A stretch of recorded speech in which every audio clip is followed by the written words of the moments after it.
So we're done with our segment on causal inference and reinforcement learning.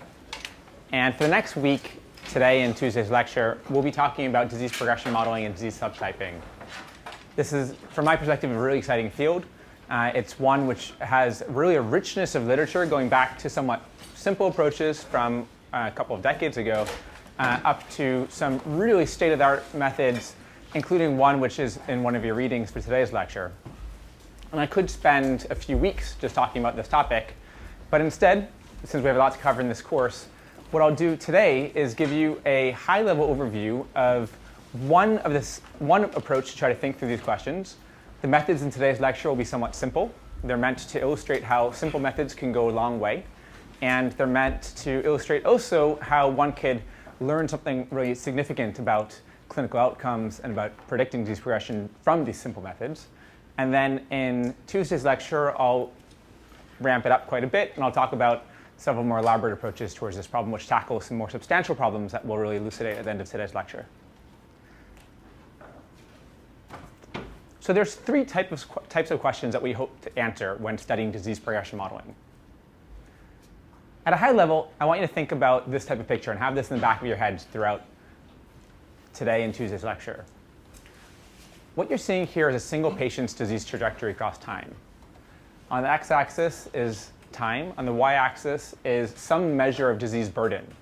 So for example, you could think about that y-axis as summarizing the amount of symptoms that a patient is reporting, or the number of the amount of pain medication that they're taking, or some measure of what's going on with them. And initially, that disease burden might be somewhat low, and maybe even the patient's in an undiagnosed disease state at that time. As the symptoms get worse and worse, at some point the patient might be diagnosed, and that's what I'm illustrating by this gray curve. This is the point in time which the patient is diagnosed with their disease. At the time of diagnosis, a variety of things might happen.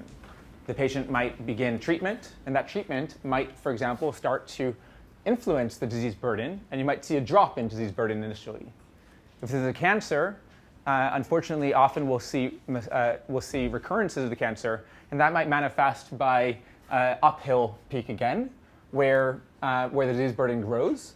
And once you start second-line treatment, that might succeed in lowering it again, and so on. And this might be a cycle that repeats over and over again.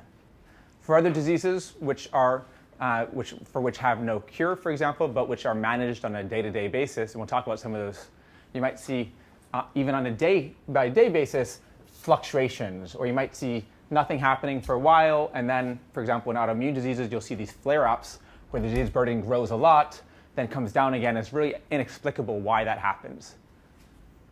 So the types of questions that we'd like to really understand here are, first, where is a patient in their disease trajectory? So a patient comes in today, and they might be diagnosed today because of the symptoms somehow crossing some threshold and then coming into the doctor's office.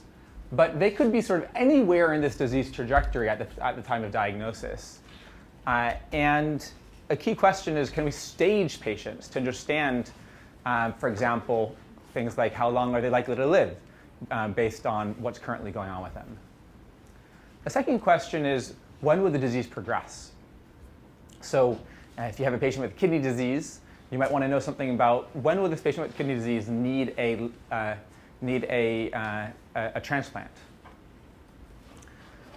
Another question is, how will treatment affect that disease progression? That I'm sort of hinting at here when I'm showing these valleys that are really that we conjecture to be affected by treatment.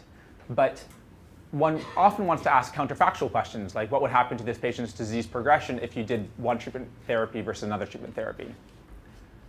So the example that I'm mentioning here in this slide is a rare blood cancer named multiple myeloma. It's rare, and so you often won't find data sets with that many patients in them. So for example, this data set, which I'm listing in the very bottom here from the Multiple Myeloma Research Foundation COMPASS study, has roughly 1,000 patients, and it's a publicly available data set. Any of you can download it today, and you can study questions like this about disease progression, because you can look at laboratory tests across time. You can look at when symptoms start to rise. You have information about what treatments the patient is on, and you have outcomes like death. So for multiple myeloma, today's standard for how one would attempt to stage a patient looks a little bit like this. Here I'm showing you two different staging systems. On the left is the Dury-Salmon staging system, which is a bit older. On the right is what's called the Revised International Staging System.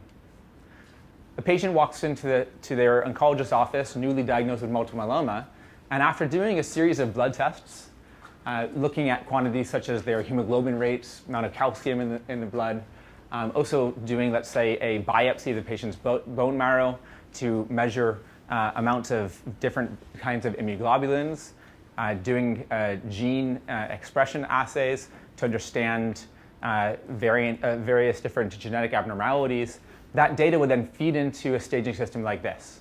So in the Dury-Salmon staging system, a patient who is in stage 1 is found to have a very low M component production rate. So that's what I'm showing over here. And that really corresponds to the amount of disease activity as measured by their immunoglobulins. And since this is a blood cancer, that's a very good marker of what's going on with the patient. So sort of this middle stage, which is called neither stage 1 nor stage 3, is characterized by, in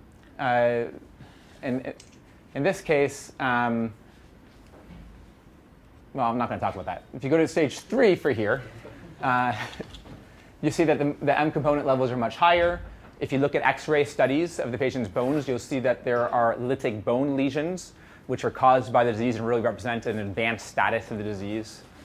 And if you were to measure from the patient's urine the amount of light chain production, you see that it has much larger values as well. Now, this is an older staging system. In the middle, now I'm showing you a newer staging system, which is both dramatically simpler and involves some newer components. So, for example, in stage 1, it looks at just 4 quantities. First, it looks at the patient's albumin and beta-2 microglobulin levels. Those are biomarkers that can be easily measured from the blood. And it says no high-risk cytogenetics. So now we're starting to bring in genetic quantities in terms of quantifying risk levels. Stage 3 is characterized by significantly higher beta-2 microglobulin levels, translocations corresponding to particular high-risk cytogenetics. This will not be the focus of the next 2 lectures, but Pete is going to go much more detail into genetic aspects of precision medicine in a week and a half from now. And in this way, each one of these stages represents something about the belief of how far along the patient is, and is really strongly used to guide treatment therapy. So for example, patient is in stage 1, an oncologist might decide we're not going to treat this patient today. So a different type of question, whereas you could think about this as being one of characterizing on a patient-specific level, right? One patient walks in, we want to stage that specific patient, and we're going to look at some long-term outcomes and use this and look at sort of the correlation between stage and long-term outcomes. A very different question is a descriptive type question. Can we say, what will the typical trajectory of this disease look like? So, for example, we'll talk about Parkinson's disease for the next couple of minutes. Parkinson's disease is a progressive nervous system disorder. It's a very common one as opposed to multiple myeloma. Parkinson's affects over 1 in 100 people, age 60 and above. And like multiple myeloma, there's also disease registries that are publicly available and that you can study Parkinson's. Now, various researchers have used those data sets in the past, and they've created something that looks a little bit like this to try to characterize at now a population level what it means for a patient to progress through their disease. So on the x-axis, again, I have time now. On the y-axis, again, it denotes some level of disease disability. But what we're showing here now are symptoms that might arise at different parts of the disease stage. So very early in Parkinson's, you might have some sleep behavior disorders, some depression, maybe constipation, anxiety. As the disease gets further and further along, you'll see symptoms such as mild cognitive impairment, increased pain.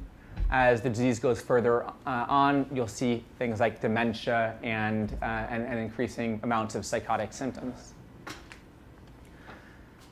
And information like this can be extremely valuable for a patient who is newly diagnosed with a disease. They might want to make life decisions like, should they buy this home? Should they stick with their current job? Can they have a baby? And all of these questions might really be the answers to those questions might be really impacted by what this patient could expect their life to be like over the next couple of years, or the next 10 years, or the next 20 years. And so if one could characterize really well what the disease trajectory might look like, it would be incredibly valuable for guiding those life decisions. But the challenge is that, this is for Parkinson's, and Parkinson's is reasonably well understood, there are a large number of diseases that are much more rare, where any one clinician might see a very small number of patients in their clinic, and figuring out really how do we combine the symptoms that are seen in a very noisy fashion for a small number of patients, how to bring that together to a coherent picture like this is actually very, very challenging. And that's where some of the techniques we'll be talking about in Tuesday's lecture, which talks about how do we infer disease stages, how do we automatically line patients across time, and how do we use very noisy data to do that, will be particularly valuable. But I want to emphasize one last point regarding this descriptive question. This is not about prediction. This is about understanding. Okay? Whereas the previous slide was about prognosis, which is very much a prediction-like question. Now, a different type of understanding question is that of disease subtyping. Here again, you might be interested in identifying for a single patient, are they likely to progress quickly through their disease? Are they likely to progress slowly through their disease? Are they likely to respond to treatment? Are they not likely to respond to treatment? But we'd like to be able to characterize that heterogeneity across the whole population and summarize it into a small number of subtypes. And you might think about this as redefining disease altogether. Right? So today, we might say patients who have a particular blood abnormality, we will say are multiple myeloma patients. But as we learn more and more about cancer, we increasingly understand that, in fact, every patient's cancer is very unique. And so over time, we're going to be subdividing diseases, and in other cases, combining things that we thought were different diseases into new disease categories. And in doing so, it'll allow us to better take care of patients by first of all coming up with guidelines that are specific to each of these disease subtypes. It'll allow us to make better predictions based on these guidelines. So we could say a patient like this in subtype A is likely to have the following disease progression. A patient like this in subtype B is likely to have a different disease progression, or be a responder or a non-responder. So here's an example of such a characterization. This is still sticking with the Parkinson's example. This is a paper from a neurosurgery psychiatry journal. And it uses a clustering-like algorithm, and we'll see many more examples of that in today's lecture, to characterize patients to group patients into 4 different clusters. So let me walk you through this figure so you see how to interpret it. Parkinson's patients can be measured in terms of a few different axes. You could look at their motor progression. So that is shown here in the innermost circle. And you see that patients in cluster 2 seem to have intermediate level motor progression. Patients in cluster 1 have very fast motor progression. It means that their motor symptoms get increasingly worse very quickly over time. One could also look at the response of patients to one of the drugs, such as levodopa, that's used to treat patients. Patients in cluster 1 are characterized by having a very poor response to that drug. Patients in cluster 3 are characterized as having intermediate. Patient cluster 2 as having good response to that drug. Similarly, one could look at baseline motor symptoms. So at the time the patient is diagnosed or comes into the clinic for the first time to manage their disease, you can look at what types of motor-like symptoms do they have. And again, you see different heterogeneous aspects to these different clusters. So this is a very concrete way of what I mean by trying to subtype patients. So we'll begin our journey through disease progression modeling by starting out with that first question of prognosis. And prognosis, from my perspective, is really a supervised machine learning problem. So we can think about prognosis from the following perspective.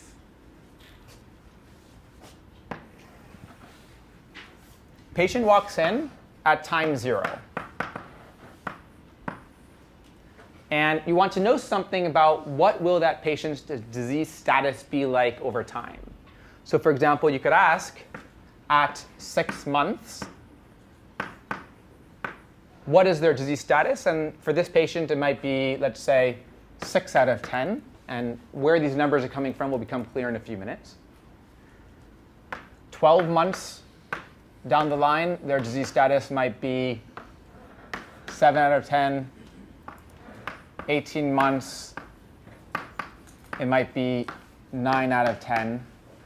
And the goal that we're going to try to tackle for the first half of today's lecture is this question of how do we take the data, what I'll call the X vector, available for the patient at baseline and predict what will be these values at different time points.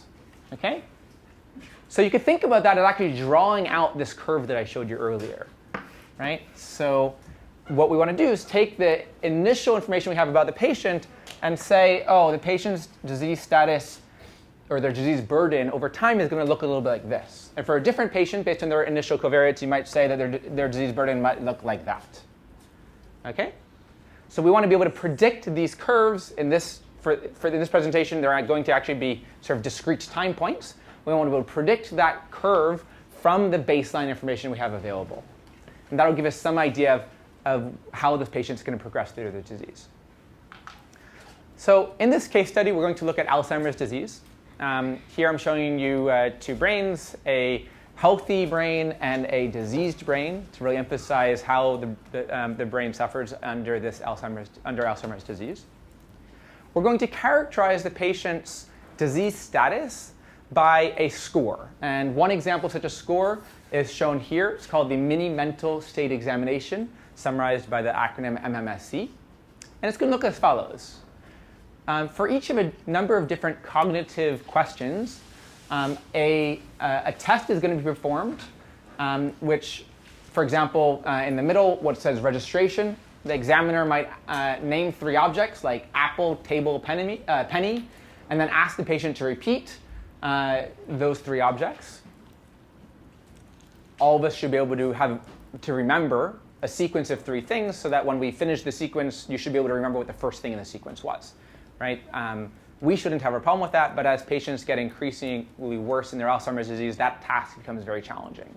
And so you might give 1 point for correct, for each correct. And so if a patient gets all 3, if they repeat all 3 of them, then they get 3 points. If they can't remember any of them, 0 points. Then you might continue. So you might ask something else, like subtract 7 from 100, then repeat from results. So some sort of mathematical question. Then you might return back to that original 3 objects that you asked about originally. Now it's been, let's say, a minute later, and you say, what were those 3 objects I mentioned earlier? And this is trying to get at a little bit longer term memory. And so on. And one will then add up the number of points associated with each of these responses and get a total score. Here it's out of 30 points. If you divide by 3, you get the score I give you here. Okay? So these are the scores that I'm talking about.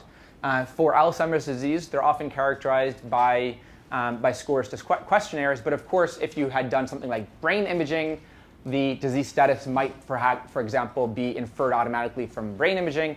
If you had a smartphone device, which patients are carrying around with them, and which is looking at mobile activity, you might be able to automatically infer their current disease status from that smartphone. You might be able to infer it from their typing patterns. You might be able to infer it from their email or Facebook habits. And so I'm just trying to point out there are a lot of different ways to try to get this number of how the patient might be doing at any one point in time. Each of those is an interesting question. For now, we're just going to assume it's known. Okay? So retrospectively, you've gathered this data for patients, which is now longitudinal in nature. You have some baseline information, and you know how the patient is doing over different 6-month intervals. And we'd then like to be able to predict those things. Now, if this were, we can now go back in time to lecture 3 and ask, well, how could we predict these different things? So what are some approaches that you might try?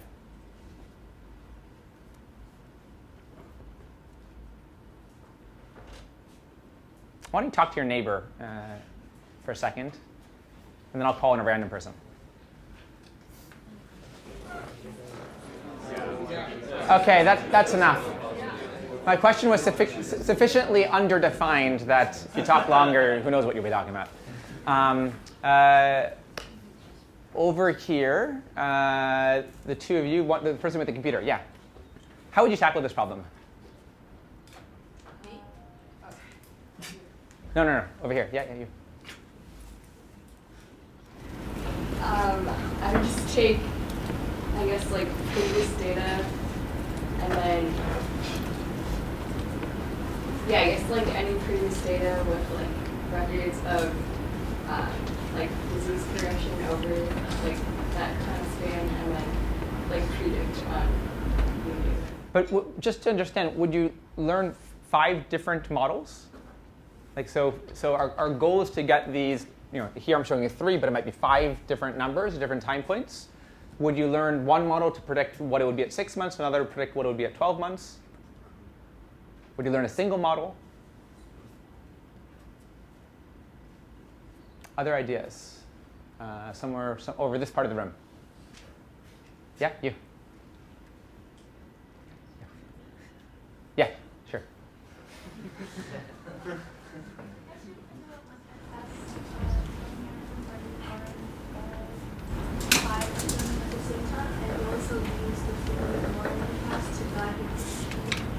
So use a multitask learning approach where you try to learn all 5 at a time and use what? What was the other thing? So you can learn the disease status in 6 months, and you also use that and your baseline in terms of how to predict the. That's a really interesting idea. OK. So the suggestion was, so there are 2 different suggestions, actually. The first suggestion was do a multitask learning approach where you attempt to learn, instead of 5 different sort of independent models, try to learn them jointly together. And in a second, we'll talk about why it might make sense to do that. The different thought was, well, is this really the question you want to solve? For example, you might imagine settings where you have a patient not at time 0, but actually at 6 months. And you might want to know what's going to happen to them in the future. And so you shouldn't just use the baseline information. You should condition on the data you have available over time. And a different way of thinking through that is you can imagine learning a Markov model where you learn something about the joint distribution of the disease stage over time. And then you could, for example, even if you only had baseline information available, you could attempt to marginalize over the intermediate values that are unobserved to infer what the later values might be. Now, that Markov model approach, although we will talk about it extensively in the next week or so, it's actually not a very good approach for this problem.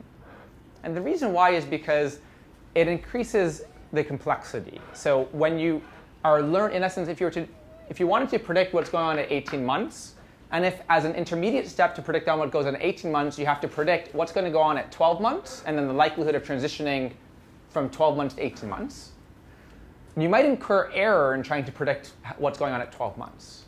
And that error is then going to propagate as you attempt to think about the transition from 12 months to 18 months. And that propagation of error, particularly when you don't have much data, is going to really hurt the pervasive machine learning algorithm. So the method I'll be talking about today is in fact going to be what I view as the simplest possible approach to this problem. And it's going to be a direct prediction approach. So we're going to predict each of the different time points independently. But we will tie together the parameters of the model as was suggested using a multitask learning approach. And the reason why we're going to want to use a multitask learning approach is because of data sparsity. So imagine the following situation. Imagine that, that we had just binary indicators here. So let's say patient is OK or they're not OK. So the data might look like this. 0, 0, 1. Then the data set you might have look a little bit like this. So now I'm going to show you the data, and one row is one patient. Different columns are different time points. So the first patient, as I showed you before, is 0, 0, 1. Second patient might be 0, 0, 0, 1, 0. Third patient might be 1, 1, 1, 1. Next patient might be 0, 1, 1, 1. So if you look at the first time point here, you'll notice that you have a really imbalanced data set. There's only a single 1 in that first time point. If you look at the second time point, there are 2. It's more of a balanced data set. And in the third time point, again, you're sort of back into that imbalanced setting. What that means is that if you were to try to learn from just one of these time points by itself, particularly in a setting where you don't have that many data points alone, that data sparsity in the outcome label is going to really hurt you. It's going to be very hard to learn any interesting signal just from that time point alone. The second problem is that the labels are also very noisy. So not only might you have lots of imbalance, but there might be noise in the actual characterizations. Like for this patient, maybe with some probability you would calculate 1, 1, 1, 1. With some other probability you would observe 0, 1, 1, 1. And might correspond to some threshold in that score I showed you earlier. And just by chance, a patient on some day passes the threshold. On the next day, they might not pass that threshold. Right, so there might be a lot of noise in the particular labels at any one time point. And you wouldn't want that noise to really dramatically affect your learning algorithm based on some, let's say, prior belief that we might have that there might be some amount of smoothness in this process across time. And the final problem is that there might be censoring. So the actual data might look like this. Right, so we might not only wait for very much later time points, we might have many fewer observations. And so if you were to just use those later time points to learn your predictive model, you just might not have enough data. Right, so those are all different challenges that we're going to attempt to solve using a multitask learning approach. Now to put some numbers to these things, we have these 4 different time points. We're going to have 648 patients at the 6-month time interval. And at the 4-year time interval, there will only be 87 patients due to patients dropping out of the study. So the key idea here will be, rather than learning these 5 independent models, we're going to try to jointly learn the parameters corresponding to those models.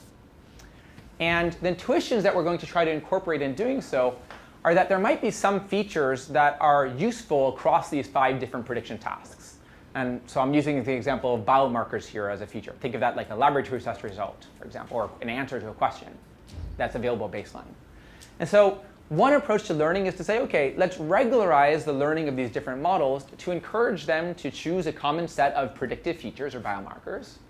But we also want to allow some amount of flexibility. For example, we might want to say that, well, at any one time point, there might be a couple of new biomarkers that are relevant for predicting that time point. And there might be some small amounts of changes across time. So what I'll do right now is I'll introduce to you the simplest way to think through multitask learning, which I will focus specifically on a linear model setting. And then I'll show you how we can slightly modify this simple approach to capture those criteria that I have over there. So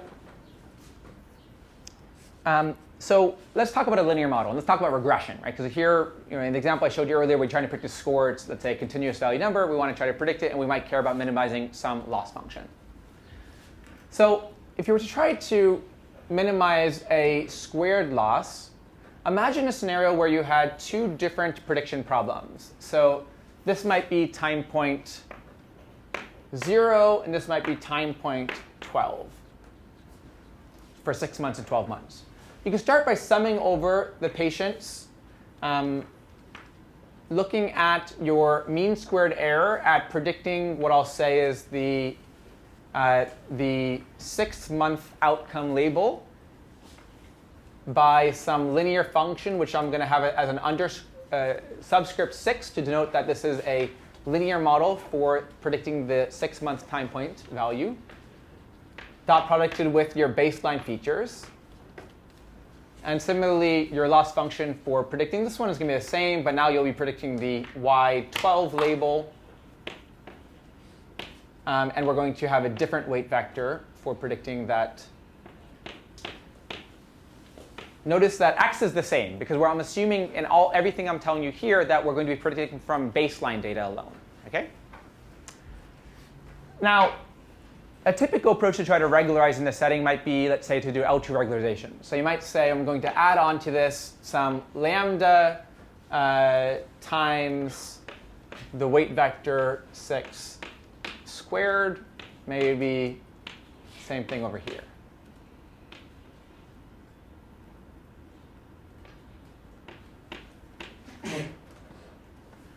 So the way that I've set this up for you so far right now is 2 different independent prediction problems.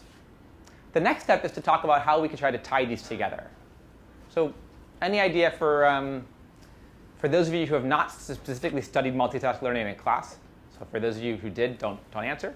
For everyone else, what are some ways that you might try to tie these 2 prediction problems together?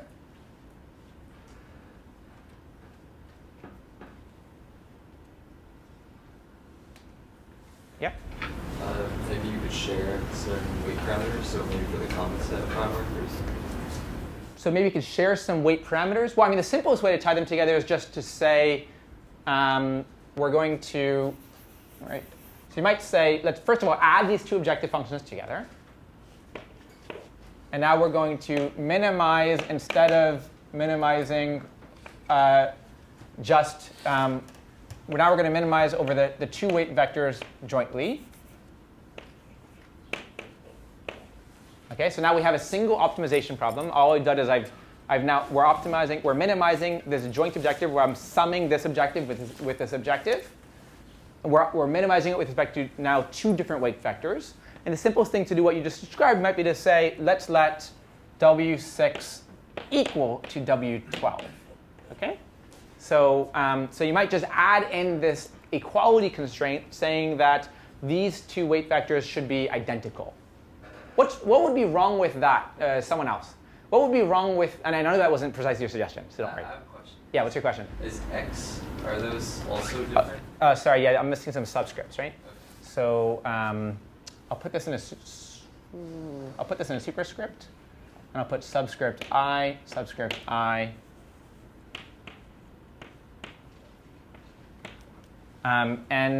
It doesn't matter for the purpose of this presentation whether these are the same individuals or different individuals across these 2 problems. You can imagine they're the same individual.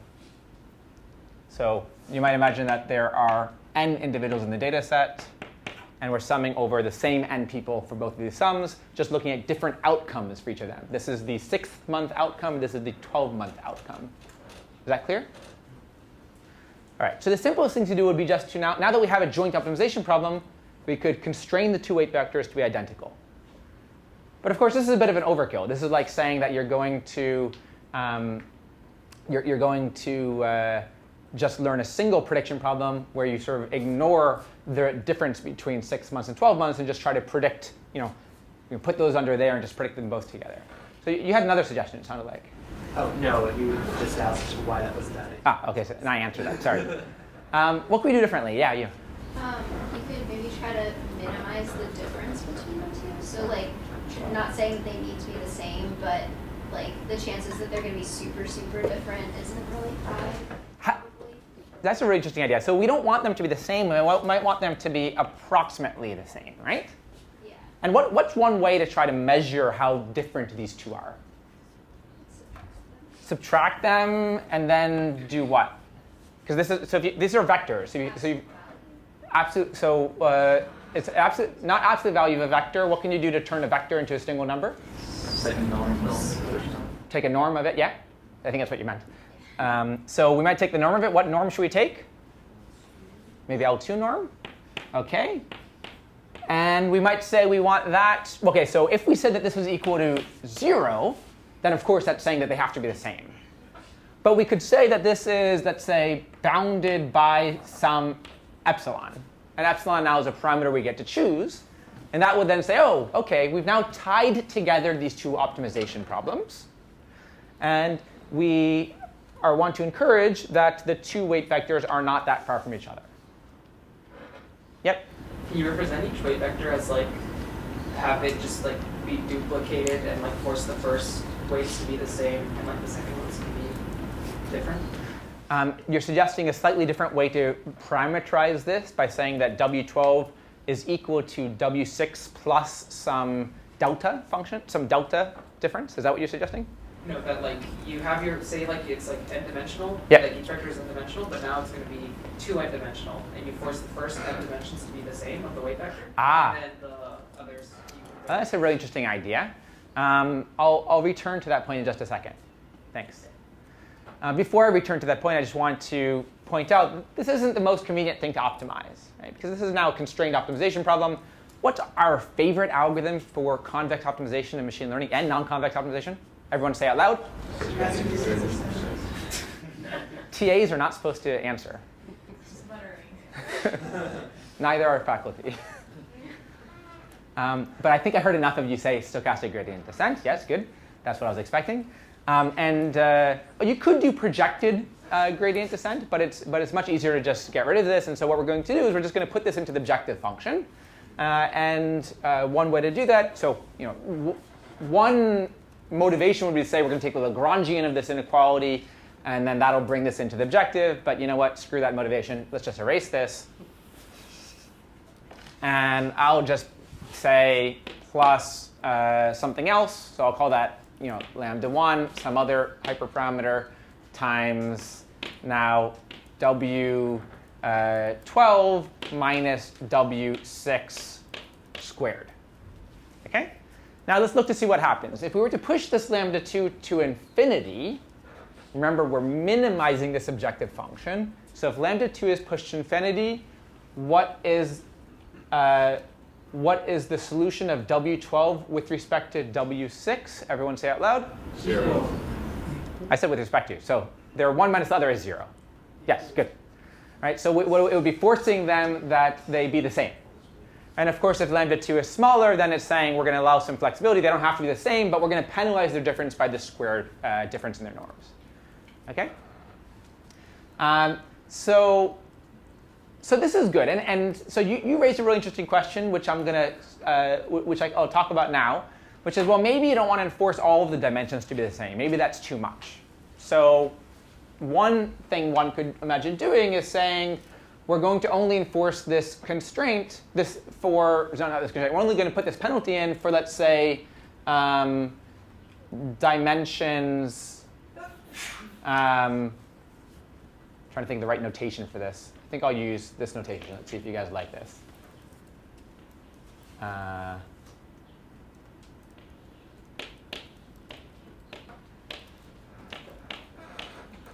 OK, let's see if this notation makes sense for you. What I'm saying is I'm going to take d is the dimension.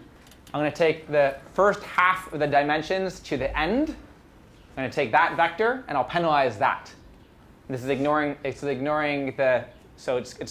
first half of the dimensions. And so what that's saying is, well, we're going to share parameters for some of this weight vector, but we're not going to worry about, we're going to let them be completely independent of each other for the rest. That's an example of what you're suggesting, right? OK, so this is all great and dandy for the case of just 2 time points, but what do we do when we have 5 time points? Yeah? You have some percentage of shared entries in that vector. So instead of saying these have to be in common, you say between all of them.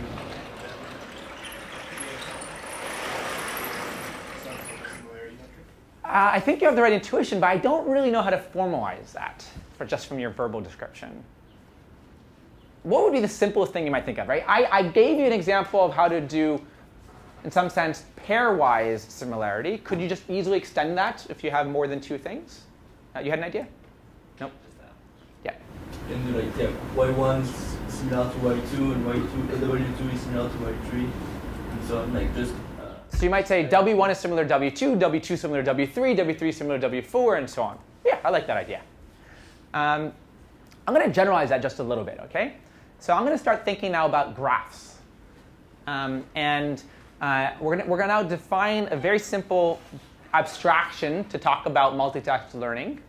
I'm going to have a graph where I have 1 node for every task and an edge between tasks, between nodes, if those 2 tasks we want to encourage their weights to be similar to another. Okay? So What are our tasks here? W6, W12. So in what you're suggesting, you would have the following graph. W6 goes to W12, goes to W24, goes to W36, goes to W48. Okay? Now, the way that we're going to transform a graph into an optimization problem is going to be as follows. I'm going to now suppose that I'm going to define a graph on V comma E. V in this case is going to be the set 6, 12, 24, and so on. And I'll denote edges by S comma T in E. It's going to refer to a particular 2 tasks. So for example, the task of predicting at 6 months and the task of predicting at 12 months. Okay? Then what we'll do is we'll say that the new optimization problem is going to be a sum over all of the tasks of the loss function for that task. So I'm going to ignore what that is. I'm just going to simply write over there. I had 2 different loss functions for 2 different tasks. I'm just going to add those together. I'm just going to leave that as in this abstract form. And then I'm going to now sum over the edges S comma T in E in this graph that I've just defined of WS minus WT squared. Okay? So in the example that I go over there, in the very top, there were only 2 tasks, W6 and W12. And we had an edge between them, and we penalized it exactly in that way. But in the general case, one could imagine many different solutions. Like, for example, you could imagine a solution where you have a complete graph. So you might have 4 time points, and you might penalize every pair of them to be similar to one another. Or, as was just suggested, you might think that there might be some ordering of the tasks. And you might say that you want that instead of a complete graph, you're going to just have a chain graph, where with respect to that ordering, you want every pair of them along that ordering to be close to each other. And in fact, I think that's probably the most reasonable thing to do in the setting of disease progression modeling, because in fact we have some smoothness type prior in our head about these values. The values should be similar to one another when they're very close time points. I just want to mention one other thing, which is that from an optimization perspective, if this is what you had wanted to do, there's a much cleaner way of doing it. And that's to introduce a dummy node. I wish I had more colors. So one could instead introduce a new weight vector. I'll call it W. I'll just call it W. Okay? So with no subscript. And I'm going to say that every other task is going to be connected to it in a star. All right, so here we've introduced a dummy task, and we're connecting every other task to it. And then now you'd have a linear number of these regularization terms in the number of tasks, but yet you're not making any assumption that there exists some ordering between them in the task. Yep. And W is never used for prediction ever. It's just used during optimization.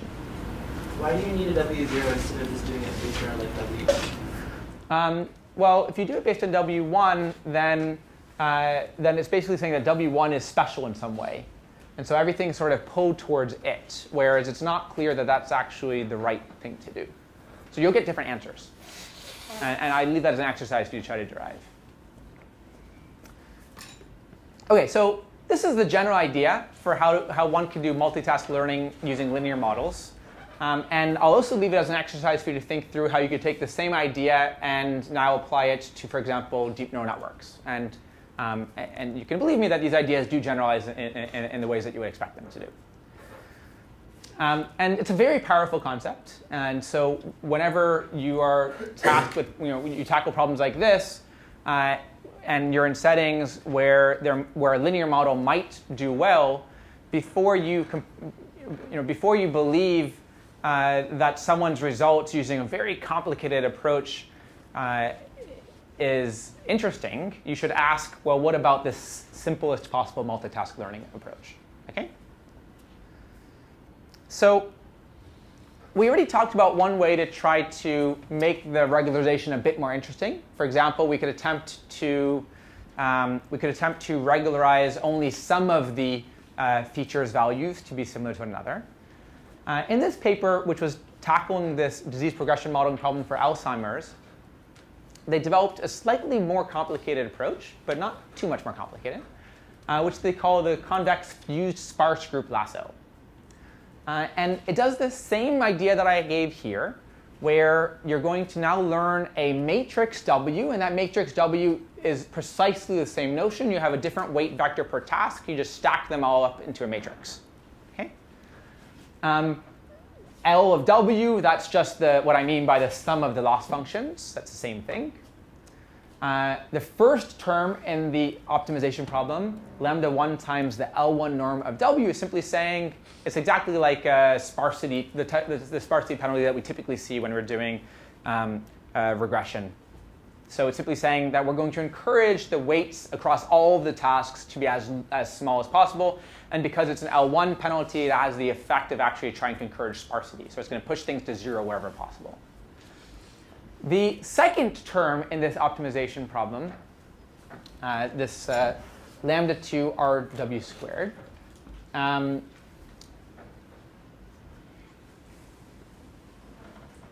is also a sparsity penalty, but it's now pre-multiplying the W by this R matrix.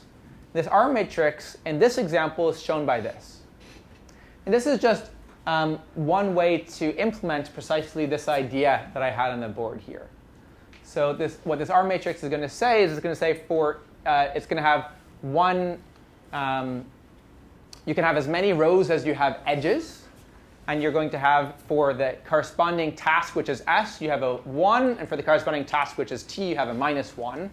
And then if you multiply this R matrix by W transpose, what you get is precisely these types of pairwise comparisons out. The only difference being that here, they penalize, instead of using a L2 norm, they penalized using an L1 norm. Okay, so that's what that second term is, lambda 2 RW transposed. It's simply an implementation of precisely this idea. And that final term is just a group lasso penalty. There's nothing really interesting happening there. Just want to comment, I'd forgotten to mention this. The loss term is going to be precisely a squared loss. This F refers to a Frobenius norm because we've just stacked together all of the different tasks into one. And the only interesting thing that's happening here is this S, which we're doing an element-wise multiplication.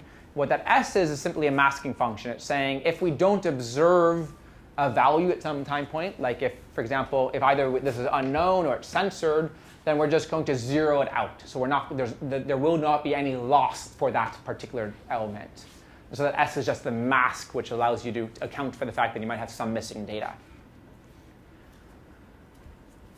So this is the approach used in that KDD paper from 2012. And returning now to the Alzheimer's example, they used a pretty simple feature set with 370 features.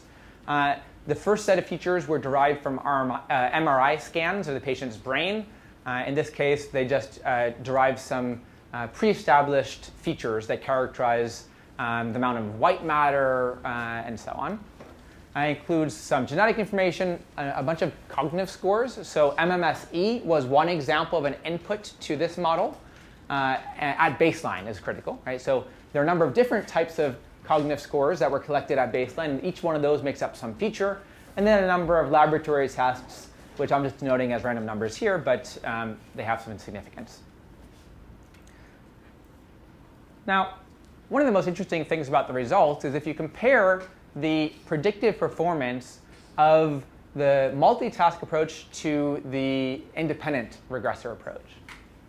So here we're showing two different measures of performance. The first one is some normalized mean squared error, and we want that to be as low as possible. And the second one is r as in r squared, and you want that to be as high as possible. So 1 would be perfect prediction. On this first column here, it's showing the results of just using independent regressors. So if instead of tying them together with that R matrix, you had R equals to 0, for example. And then in each of these subsequent columns, it shows now learning with this objective function, where we are pumping up increasingly high this lambda 2 coefficient. So it's going to be asking for more and more similarity across the tasks. So you see that even with a moderate value of lambda 2, you start to get improvements between this multitask learning approach and the independent regressors. So the average R squared, for example, goes from 0.69 up to 0.77. And you notice how we have 95% confidence intervals here as well. And it seems to be significant. As you pump that lambda value larger, although I won't comment about the statistical significance between these columns, we do see a trend, which is that the performance gets increasingly better as you encourage them to be closer and closer together.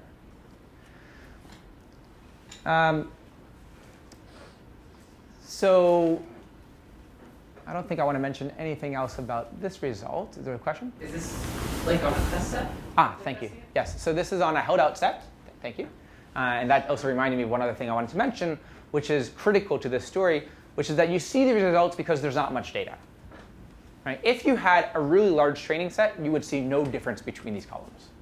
Or in fact, if you had a really large data set, these results would be worse. As you pump lambda higher, the results will get worse.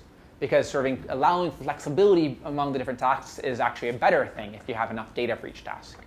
So this is particularly valuable in the data poor regime. One could also try to analyze the results in terms of looking at the feature importances as a function of time. So one row here corresponds to the weight vector for that time points predictor. Okay? And so here we're just looking at 4 of the time points, 4 of the 5 time points. And the columns correspond to different features that were used in the predictions. And the colors correspond to how important that feature is to the prediction. You could imagine that being something like the norm of the corresponding weight in the linear model, or a normalized version of that. And what you see are some interesting things. First, there are some features, such as these, where they're important at all different time points. That might be expected.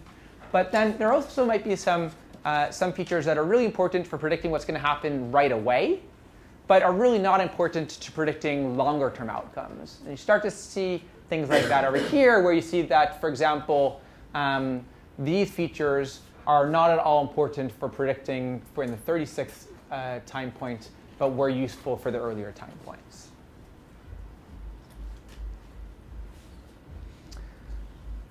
So from here now, we're going to start changing gears a little bit. What I just gave you is an example of a supervised approach. Is there a question? Yes, if the faculty member may ask a question. Yes. I'll permit it today. Thank you.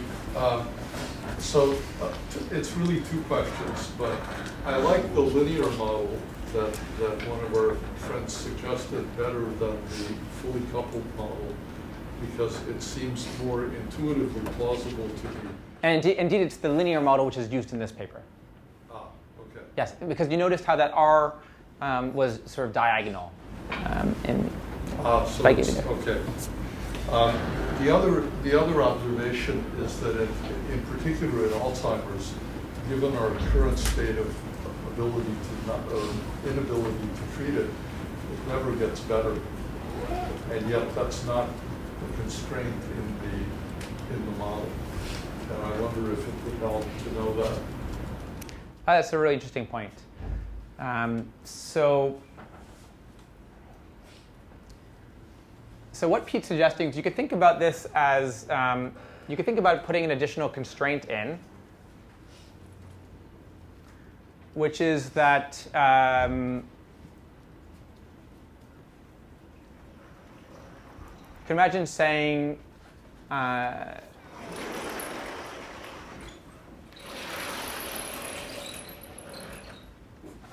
that y, we know that, let's say, yi6 is typically less than yi12, which is typically less than yi24, and so on. And if we were able to do perfect prediction, meaning if it were the case that your predicted y's are equal to your true y's, then you should also have that w6 dot xi is less than w12 dot xi, which should be less than w24 dot xi. And so one could imagine now introducing these as new constraints in your learning problem. In some sense, what it's saying is, well, we may not care that much if we get some errors in the predictions, but we want to make sure that at least we're able to sort the patients correctly, given patients correctly. Right? So we want to ensure at least some monotonicity in these values. And one could easily try to translate these types of constraints into a modification to your learning algorithm. For example, if you took any pair of these, let's say I'll take these two together, one could introduce something like a hinge loss, where you say you want that you're going to add a new objective function which says something like you're going to penalize the max of 0 and 1 minus, and I'm going to screw up this order, but it'll be something like w, so I'll derive it correctly. So this will be w12 minus w24 dot product with xi. We want to be less than 0. And so you could look at sort of the, how far from 0 is it? So you could look at w12.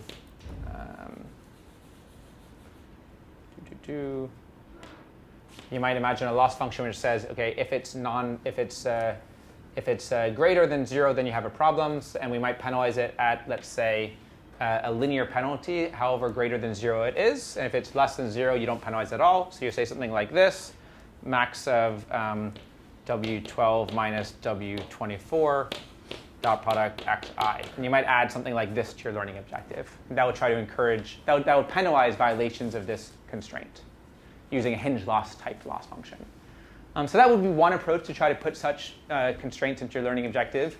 A very different approach would be to think about it as a structured prediction problem, where instead of trying to say that you're going to be predicting a given time point by itself, you want to predict the vector of time points.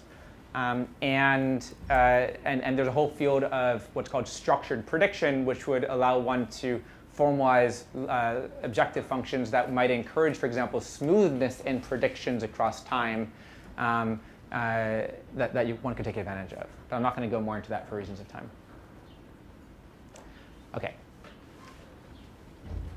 Hold any more questions to the end of the lecture, because I want to make sure I get through this last piece. So what we've talked about so far is a supervised learning approach to trying to predict what's going to happen to a patient given what you know at baseline. But I'm now going to talk about a very different style of thought, which is using an unsupervised learning approach to this. And there are going to be two goals of doing unsupervised learning for tackling this problem. The first goal is that of discovery, which I mentioned in the very beginning of today's lecture. We might not just be interested in prediction. We might also be interested in understanding something, getting some new insights about the disease, like discovering that there might be some subtypes of the disease. And those subtypes might be useful, for example, to help design new clinical trials. Like maybe you want to say, OK, we conjecture that patients in this subtype are likely to respond best to treatment, so we're only going to run the clinical trial for patients in this subtype, not in the other one. It might be useful also to try to better understand the disease mechanism. So if you find that that there are some people who seem to progress very quickly through their disease and other people who seem to progress very slowly, you might then go back and do new biological assays on them to try to understand what differentiates those two clusters. So the two clusters are differentiated in terms of their phenotype, but you want to go back and ask, well, what is different about their genotype that differentiates them?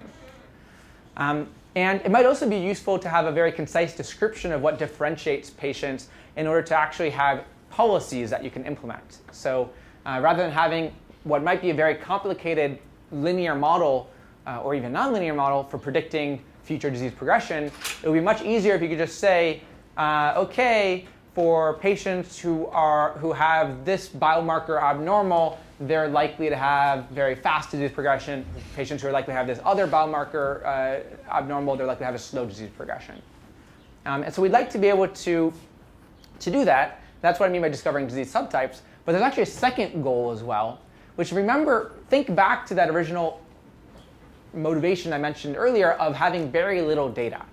If you have very little data, which is unfortunately the setting that we're almost always in when doing machine learning in healthcare, then you could overfit really easily to your data when just using it strictly within a discriminative learning framework. And so if one were to now change your optimization problem altogether to start to bring in an unsupervised loss function, then one can hope to get much more out of the limited data you have and save the labels, which you might overfit on very easily, for the very last step of your learning algorithm. And that's exactly what we'll do in this segment of the lecture. So for today, we're going to think about the simplest possible unsupervised learning algorithm. And because the official prerequisite for this course was 6036, and because clustering was not discussed in 6036, I'll spend just 2 minutes talking about clustering using the simplest algorithm called k-means, which I hope almost all of you know, but this will just be a simple reminder. How many clusters are there in this figure that I'm showing over here? Let's raise some hands. OK, 1 cluster, 2 clusters, 3 clusters, 4 clusters, 5 clusters. OK. And are these red points more or less showing where those 5 clusters are? No. So rather, there's a cluster here, there's a cluster here, there, right? All right, so you were able to do this really well as humans looking at 2-dimensional data. The goal of algorithms like k-means is to show how one could do that automatically for high-dimensional data. And the k-means algorithm is very simple. It works as follows. You hypothesize a number of clusters. So here we've hypothesized 5 clusters. You're going to randomly initialize those cluster centers, which I'm denoting by those red points shown here. Then in the first stage of the k-means algorithm, you're going to assign every data point to the closest cluster center. And that's going to induce a Voronoi diagram where every point within this Voronoi cell is closer to this red point than to any other red point.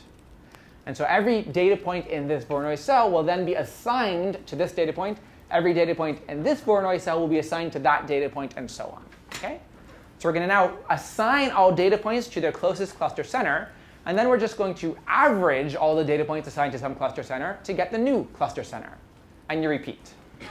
And you're going to stop this procedure when no points assignments change. So let's look at a simple example.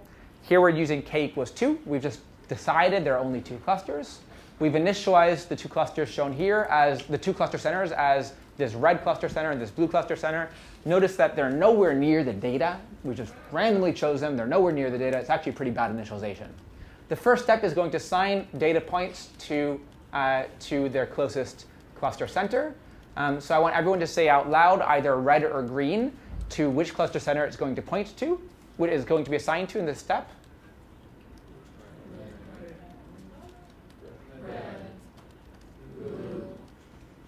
All right, good, we get it.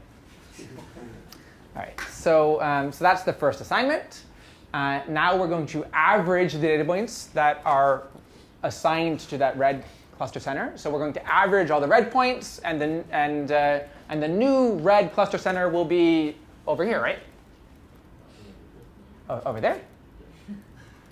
Over here. OK, good. And the blue cluster center will be somewhere over here, right? OK, good. So that's the next step. And then you repeat. So now you assign every data point to its closest cluster center. By the way, the reason why you're seeing what looks like a linear hyperplane here is because there are exactly 2 cluster centers. And then you repeat, blah, blah, blah, and you're done. Okay, so in fact, I think this I've just shown you the convergence point. So that's the k-means algorithm. It's an extremely simple algorithm. And what I'm going to show you for the next 10 minutes of lecture is how one could use this very simple clustering algorithm to better understand asthma. So asthma is something that really affects a large number of individuals. It's characterized by having difficulties breathing. It's often managed by inhalers, although as asthma gets more and more severe, you need more and more complex management schemes. And it's been found that 5 to 10% of people who have severe asthma remain poorly controlled despite using the largest tolerable inhaled therapy. And so a really big question that the pharmaceutical community is extremely interested in is how do we come up with better therapies for asthma? There's a lot of money in that problem. I first learned about this problem when a pharmaceutical company came to me when I was a professor at NYU and asked me could they work with me on this problem. I said no at the time, but I still found it very interesting. And at that time, the company pointed me to this paper, which I'll tell you about in a second. But before I get there, I want to point out what are some of the big picture questions that everyone's interested in when it comes to asthma. The first one is to really understand what is it about either genetic or environmental factors that underlie different subtypes of asthma. Right? It's observed that people respond differently to therapy. It's observed that some people aren't even controlled with therapy. Why is that? Third, what are biomarkers? What are ways to predict who's going to respond or not respond to any one therapy? And can we get better mechanistic understanding of these different subtypes? And so this was a long-standing question. And in this paper from the American Journal of Respiratory Critical Care Medicine, which, by the way, has a huge number of citations now, it's sort of a prototypical example of subtyping. That's why I'm going through it. They started to answer that question using a data-driven approach for asthma. And what I'm showing you here is the punchline. This is the main result, the main figure of the paper. They've characterized asthma in terms of 5 different subtypes, really 3 types. One type, which I'll show over here, which is sort of inflammation predominant. One type over there, which is called early symptom predominant. And another here, which is sort of concordant disease. And what I'll do over the next few minutes is walk you through how they came up with these different clusters. So they used 3 different data sets. These data sets consisted of patients who had asthma and already had at least one recent therapy for asthma. They're all non-smokers, but they were managed in they're 3 disjoint set of patients coming from 3 different populations. The first group of patients were recruited from primary care practices in the United Kingdom. All right, so if you're a patient with asthma, and your asthma is being managed by your primary care doctor, then it's probably not too bad. But if your asthma, on the other hand, were being managed at a refractory asthma clinic, which is designed specifically for helping patients manage asthma, then your asthma is probably a bit more severe. And that second group of patients, 187 patients, were from that second cohort of patients managed at an asthma clinic. The third data set is much smaller, only 68 patients, but it's very unique because it is coming from a 12-month study where it was a clinical trial and there were 2 different types of treatments applied to given to these patients. And it was a randomized controlled trial, so the patients were randomized into each of the 2 arms of the study. I'll describe to you what the features are on just the next slide, but first I want to tell you about how they're pre-processed to use within the k-means algorithm. Continuous valued features were z-scored in order to normalize their ranges. And categorical variables were represented just by a one-hot encoding. Some of the continuous variables were furthermore transformed prior to clustering by taking the logarithm of the features. And that's something that can be very useful when doing something like k-means, because it can in essence allow for that Euclidean distance function, which is used in k-means, to be more meaningful by capturing more of the dynamic range of the feature. So these were the features that went into the clustering algorithm. And they're very, very few. Right? So roughly 20, 30 features. They range from the patient's gender and age to their body mass index, to measures of their lung function, to biomarkers such as a eosinophil count that can be measured from the patient's sputum, and more. And there are a couple of other features that I'll show you later as well. And you can look to see how do these populations differ. So on this column, you see the primary care population. You look at all of these features in that population. You see that in the primary care population, the individuals are on average 54% of them are female.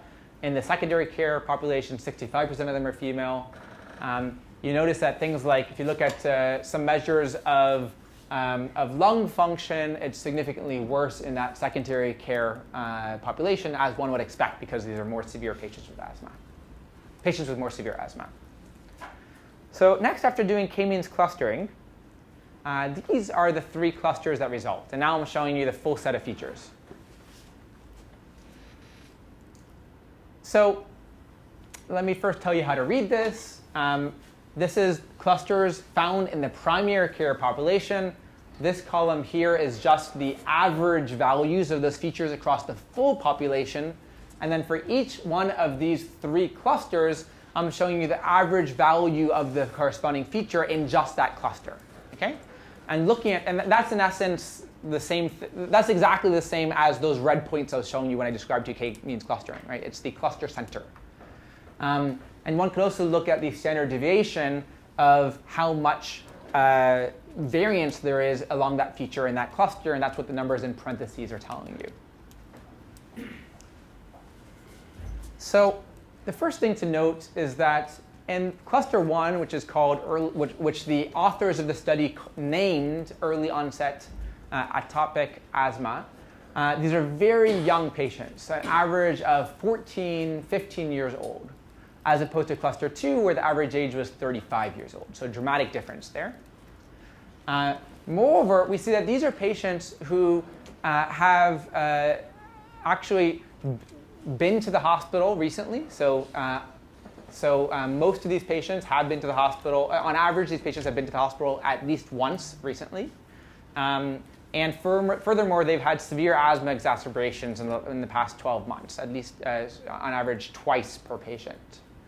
And those are very large numbers relative to what you see in these other clusters. So that's really sort of describing something that's very unusual about these very young patients with pretty severe asthma. Yep? So just what's the p-value? That there are different... Yeah, I think the p-value, I don't know if this is a pairwise comparison. I don't remember off the top of my head. But it's really looking at the difference between, let's say, I don't know which of these, I don't know if it's comparing 2 of them or not. Let's say, so for example, it might be looking at the difference between this and that. Okay. Yeah, but I'm just hypothesizing. I don't remember. Cluster 2, on the other hand, was predominantly female. So 81% of the patients were female there. And they were largely overweight. So their average body mass index was 36, as opposed to the other 2 clusters where the average body mass index was 26. And cluster 3 consisted of patients who really have not had that severe asthma. So the average number of previous hospital admissions and exacerbations of asthma exacerbations was dramatically smaller than in the other 2 clusters. Right? So this is the result of the finding. And then you might ask, well, how does that generalize to the other 2 populations? So they then went to the secondary care population, and they reran the clustering algorithm from scratch. And this is a completely disjoint set of patients. And what they got out is that the first 2 clusters exactly resembled clusters 1 and 2 from the previous study on the primary care population.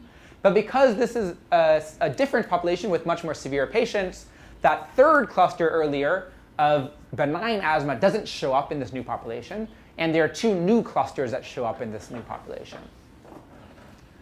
So the fact that those first 2 clusters were consistent across 2 very different populations gave the authors confidence that there might be something real here. And then they went and they explored that third population where they had longitudinal data.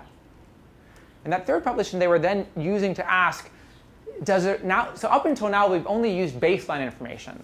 But now we're going to ask the following question. If we took the baseline data from those 68 patients and were to separate them into 3 different clusters based on the characterizations found in the other 2 data sets, and then if we're to look at long-term outcomes for each cluster, would they be different across the clusters?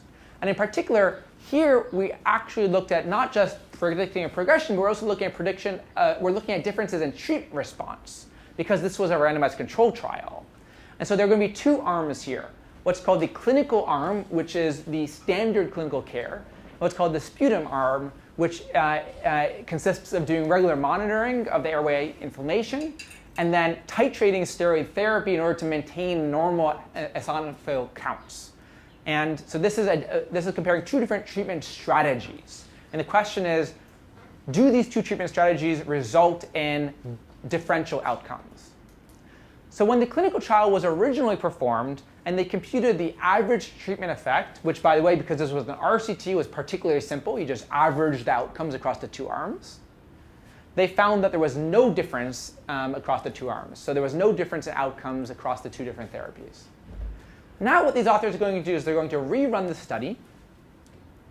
And they're going to now, instead of just looking at the average treatment effect for the whole population, they're going to look at the average treatment effect for each of the clusters by themselves.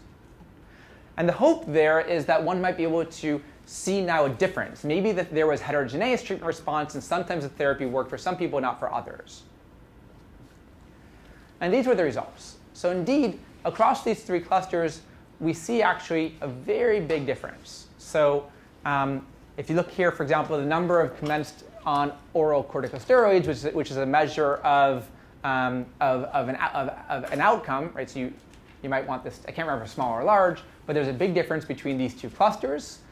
In this cluster, the number commenced under the first arm is 2.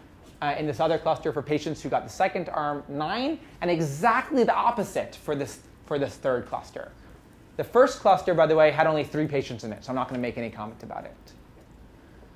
Now, since these go in completely opposite directions, it's not surprising that the average treatment effect across the whole population was 0.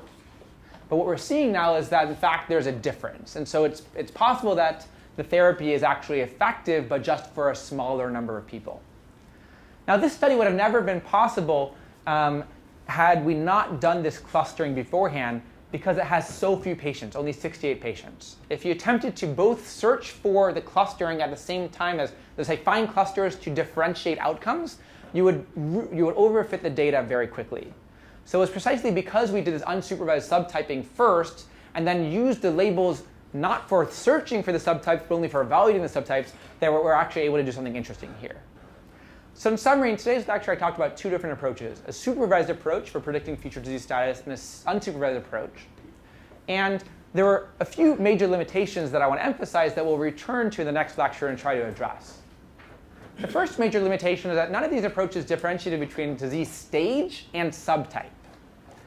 In both of of the 2 approaches, we assumed that there was some amount of alignment of patients at baseline. For example, here, we assumed that the patients at time 0 were somewhat similar to another. For example, they might have been newly diagnosed with Alzheimer's at that point in time. But often we have a data set where we have no natural alignment of patients in terms of disease stage. And if we attempted to do some type of clustering like I did in this last example, what you would get out naively would be 1 cluster for disease stage, right? So patients who are very early in their disease stage might look very different from patients who are late in their disease stage. And it'll completely conflate disease stage from disease subtype, which is what you might actually want to discover. The second limitation of these approaches is that they only used 1 time point per patient, whereas in reality, such as you saw here, we might have multiple time points, and we might want to, for example, do clustering using multiple time points, or we might want to use multiple time points to understand something about disease progression. The third limitation is that they assumed that there was a single factor, let's say disease subtype, that explained all variation in the patients. In fact, there might be other factors, patient-specific factors, that one would like to use in your noise model. When you use an algorithm like k-means for clustering, it presents no opportunity for doing that because it has such a naive distance function. And so in next week's lecture, we're going to move in to start talking about probabilistic modeling approaches to these problems, which will give us a very natural way of characterizing variation along other axes. And finally, a natural question you should ask is, does it have to be unsupervised or supervised, or is there a way to combine those two approaches? All right, we'll get back to that on Tuesday. That's all.